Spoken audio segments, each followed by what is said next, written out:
સોલૈયાના Lavkush community હોલમાં ઉપસ્થિત આદરણીય સંત માન્ય દયારામજી, માન્ય રઘુવીરભાઈ, જેઓ આંજણા ધામનું નિર્માણ કરી રહ્યા છે, એવા માન્ય મણિભાઈ, જેમણે અમેરિકામાં અર્બુદા ધામની સ્થાપના કરી છે, એવા આપણા સમાજના શેઠ માન્ય મૂળજીભાઈ, માન્ય શિવાભાઈ, માન્ય રમીલાબેન, મંચસ્થ બધા મહાનુભાવો, ભાઈઓ બહેનો, યુવાન મિત્રો, સોલૈયા ગામમાં આવીએ એટલે સ્વાભાવિક ક્રમમાં સ્વર્ગસ્થ માન્ય મણિભાઈ યાદ આવે, બાબુ ગલબા યાદ આવે, બીબીસી, શિવા રેવાન.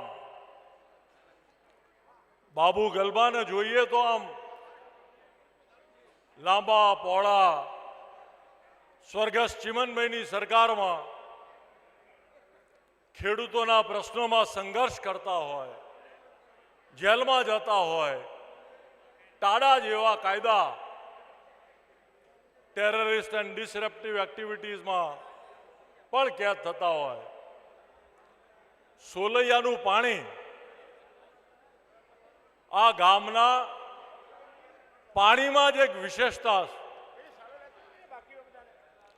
આપણે બધાએ ઘણા બધા લગ્નોમાં જતા આવીએ છીએ, પણ અમેરિકાથી આવીને માન્ય રમણભાઈ એમના દીકરાના લગ્ન પ્રસંગે જે પ્રકારેનું આયોજન, જે પ્રકારેનું મેળાવડો, જે પ્રકારેનું સમાજ દર્શન, સ્નેહ મિલન, બસાણાના જ નહીં પરંતુ સમગ્ર 27ને જમાડું, એ પ્રકારની ભાવના, આ લાગણી અને આ ભાવનાઓ બહુ ઓછી થતી જતી હોય. એમાં રમણભાઈમાં જ્યારે આ દર્શન કરીએ ત્યારે આપણને બધાને સ્વાભાવિક ક્રમમાં આનંદ અને ગૌરવ થાય. માન્ય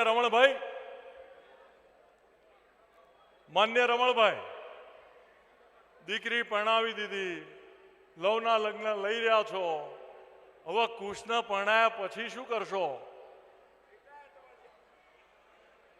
નિવૃત્ત નથી થવાનું, તમને પ્રવૃત્ત રાખવાના છે. કેનેડાથી અમેરિકા આવ્યા, આંજણા ધામમાં જેટલું દાન આપ્યું છે એથી પણ સવાયું દાન તમે ગ્રામ ભારતીમાં આપો. અને જેવી રીતે સ્વર્ગસ્થ મોતીભાઈ માણેકપુરના હતા પરંતુ ગ્રામ ભારતીમાં શેષ જીવન રહ્યા. આજે ગણપતનગર માન્ય ગણપતભાઈ પણ ગણપતનગરમાં જ રહે છે, તો ઈચ્છું કે તમે ગ્રામ ભારતીમાં એક કુટીર બનાવો અને સાબરમતી કે સંત તુમને કર દિયા કમાલ એવું ભાઈ સંજયભાઈ અને બેન અરુણાબેન જેવાને પીઠબળ આપો અને આ વિસ્તારમાં શિક્ષણના માધ્યમથી રોજગારીની તકો દેશમાં જ નહીં પરંતુ વિદેશમાં પણ મળી રહે એવી I-20થી માંડીને બાકી બધું, તમે તો LD એન્જિનિયરિંગ કોલેજના સિવિલ એન્જિનિયર છો, તો આ બધું કરી શકશો. એ માટેનું આપને ચોક્કસ પ્રકારે જે કોઈ પણ પ્રોત્સાહન જોઈતું હશે એ આપવાનું કામ અમે બધાએ કરશું. આજના પ્રસંગે બહુ લાંબી વાત નહીં કરી. માન્ય મણિભાઈ, મને યાદ છે જ્યારે અમૂલ ફેડરેશનનો હું અધ્યક્ષ થયો ત્યારે આપે ગાંધીનગરની સંસ્થાના અધ્યક્ષ તરીકે આજના દેશના વડાપ્રધાન અને એ વખતના મુખ્યમંત્રી માન્ય શ્રી નરેન્દ્રભાઈને હાજરીમાં મારો સત્કાર સમારંભ રાખ્યો હતો. આપ આંજણા ધામનું જે રીતે નિર્માણ અને સપનું જોઈ રહ્યા છો, હું ઈચ્છું કે આવતા દિવસોમાં કામૂર્તા પતે એટલે તમે પણ અમારી અર્બુદા સેવા સમિતિના આજીવન સભ્ય પણ થો. આખરે રૂપિયા ગમે તેટલા હશે, સંગઠન કોઈ પણ હશે, પણ બધાએ સંગઠનનો હાર્દ અને હેતુ સમાજના ઉપલા વર્ગ પાસેથી કંઈક લઈને સમાજના છેવાડાના વર્ગ સુધી પહોંચાડવાની કામ જો કોઈ પણ કરી શકશે તો એ સંગઠન જ કરી શકશે.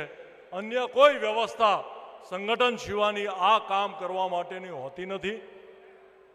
તો મને વિશ્વાસ છે કે એ કામમાં પણ તમે પહેલ કરશો તો આપણે બહુ સારી રીતે આ સંગઠનનું કામ પણ કરી શકીશું.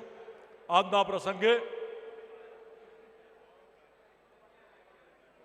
સ્નેહી શ્રી લવ અને નિશા અને વેવાઈ હર્ષદભાઈ, આપ સર્વેને ખૂબ ખૂબ શુભેચ્છાઓ પાઠવું છું. દાંપત્ય જીવન ખૂબ સારું રહે, સુખી રહે એવી મા અર્બુદાને પ્રાર્થના કરી હું વિરમેશ. જય મા અર્બુદા.